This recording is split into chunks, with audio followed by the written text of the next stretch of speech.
Why is it that so many people struggle with money? Well, it comes back to the meaning that you've assigned to money, the stories that you have around money. It's not actually money's fault.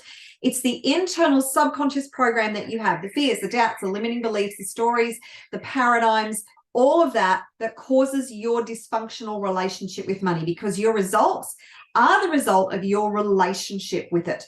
So how do you change that? Well, once you uncover the meaning that you have assigned to money, you can then change that. And if you're a part of my community, then you know that EFT tapping is one of my favorite techniques for rewiring the brain and releasing dysfunctional neural programming, dysfunctional emotions, dysfunctional mind programs, subconscious programs that are causing the results that you don't want. So you can then create new neural pathways to create the results that you do want.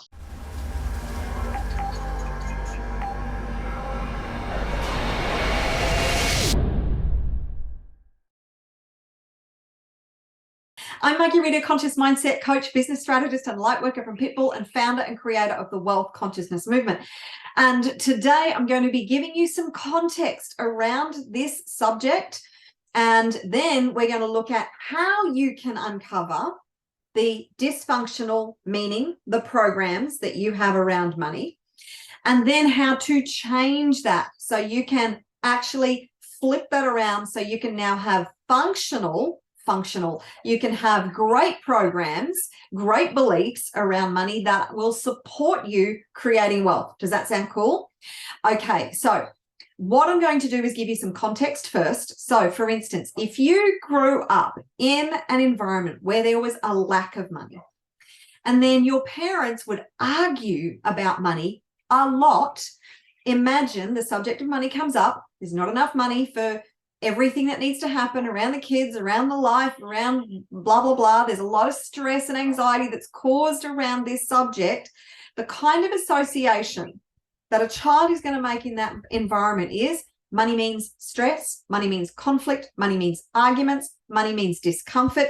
How does a child feel in an environment where there's arguments happening? You got it. Withdraw, move away, get out. It's really uncomfortable.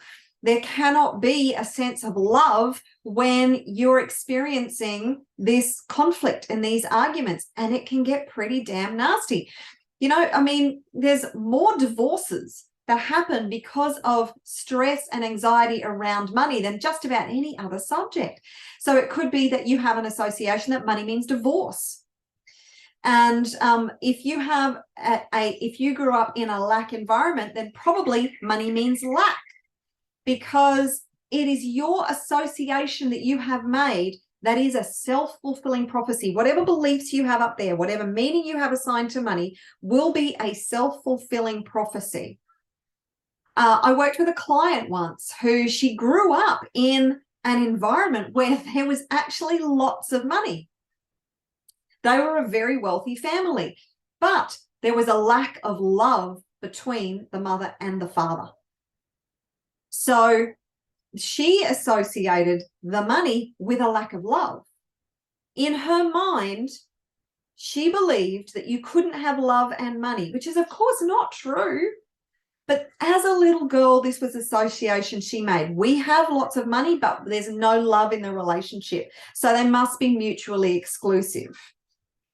So once you change that association, you can have love and you can have money. But the self-fulfilling prophecy for her was that if she wanted love, she had to do without the money. Because if you have to choose, then what are you going to choose? You're going to choose love, right? But that doesn't have to be the case. Now, if you're someone who is aware of the way the world works, then you're probably aware that we have generally, the general population has been set up to fail with money. And the reason for that is if we are a slave to money, then we are easier to control. If we have complete control over our finances and our resources and we are thriving, we're a lot harder to control by the people at the top. And the people at the top, they are orchestrating, constantly orchestrating situations that help them to get more money and more control. And actually keep us in a state of enslavement. That's just the way the whole thing is set up. This is why I am passionate about helping people like you to be empowered, to be thriving financially, because once we are no longer a slave to the system, guess what? We are so powerful, and we have the ability to take back not just our power, but we have the ability to take back and change the world. And that is my mission, to empower and inspire you to build wealth, so together we can change the world. So if you think about these people at the top, and they create wars, they create crises all the time, because any population that is in a constant state of fear and crisis, we will always look to the people in authority. Well, not always, but we have a natural tendency to look to the people who are in authority to or in power for guidance, for leadership, for comfort, to protect us. Now, unfortunately, they're actually not doing that, which is a real shame. We have a massive leadership vacuum in the world, and that needs to change, and it needs to change fast. So if you have this realization, this understanding, then you could have broader global associations and meanings to money, like money means war, money means pain, money means suffering, money means struggle, money means bad things, money means people doing bad things. So whatever your meaning you have assigned to it, that is why you would be actually refusing to build wealth, refusing to have a really good relationship with money. So let's look at the exercise to be able to change that. Firstly, you need to identify what that dysfunction is. So you're going to get a pen and a piece of paper, and you're going to spend about 15 to 20 minutes on this exercise at least. So what you want to do is just write at the top, money means. That's it, 2 words, money means. Then you're going to have a conversation with your subconscious, and you're going to start writing down on the piece of paper, just automatic writing. Don't think too much. Money means, money means, money means, money means, money means. And you're going to do that until you feel like you've exhausted all the possibilities. Now, when you start this exercise, you're probably going to start with some things that you want money to mean, the positive things. You have to keep diving into this exercise until you start to really get to the root of the subconscious problems and the subconscious programming that is causing the dysfunctional results that you have right now. So it's about being willing to work with the subconscious, because the subconscious doesn't want to give this information up. The subconscious has been wired very deeply because it thinks it's going to keep you safe. That's what the subconscious does. It's wired to keep you safe. So if it has association like money means conflict and arguments, then that's not safe. So it doesn't want you to find this association, because your intention is to actually change that association, and it goes, well, no, but it's not safe. You're going to put yourself in harm's way because money causes conflict, money causes arguments, money causes pain. It might even be that money means abuse. So, you know, there's so much. This is such a complex issue. So that's why you're going to need to take some time around this. And you may need to do this exercise more than once. So once you've figured out that association, I want you to do a second exercise. And this is around what you believe wealthy people are.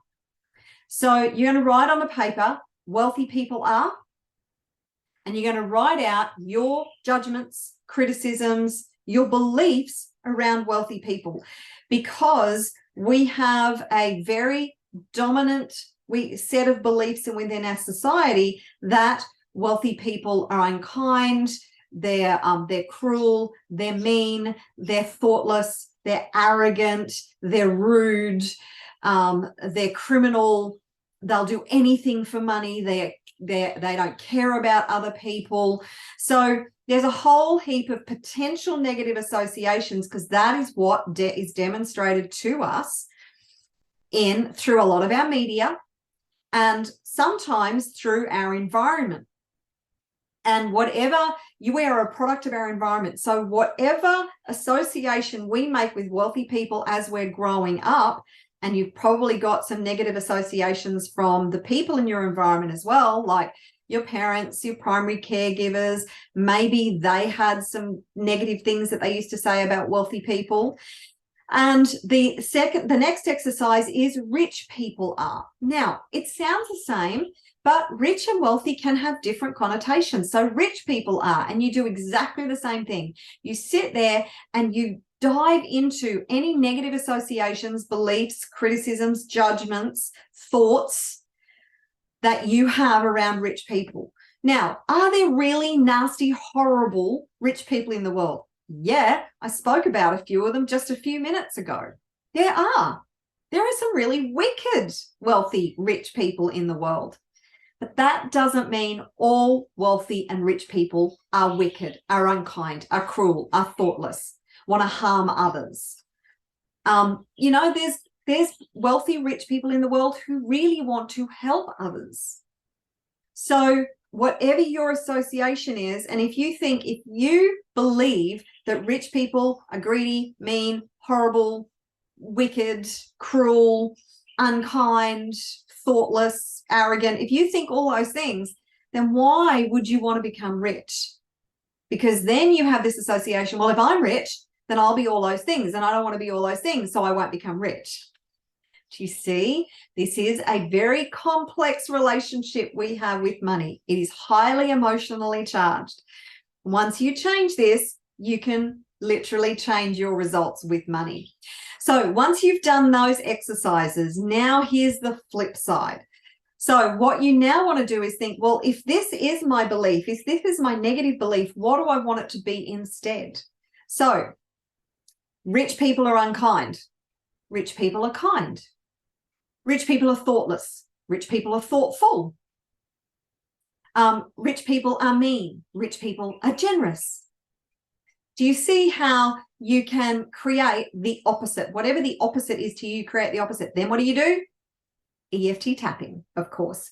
Remember, I said when you get to the end of this video, there will be a video link right at the end for EFT tapping, where you can help to tap out these negative meanings. It'll be generic, but you can actually substitute the meanings that you have uncovered. You can substitute them into the tapping video that I have recorded for you. So that's the exercise for today. Now, if you enjoy my videos, and please remember to like and subscribe to my channel, hit that notification bell. And if you are really ready to shift your mindset and to rewire your brain for money, wealth, abundance, and success, then what you want to do is go to the link that is on your screen right now and register for the 8 free tapping videos, tapping for $100,000 in 30 days. You want to commit to doing those at least for 10 to 15 minutes every single day to rewire your brain for 30 days, 60 days, 90 days. If you want results, you've got to be consistently committed to changing your mindset, which will in turn change your results. So the link that's on your screen, you can go and register for those right now. And I look forward to seeing you in another video very soon and in my community.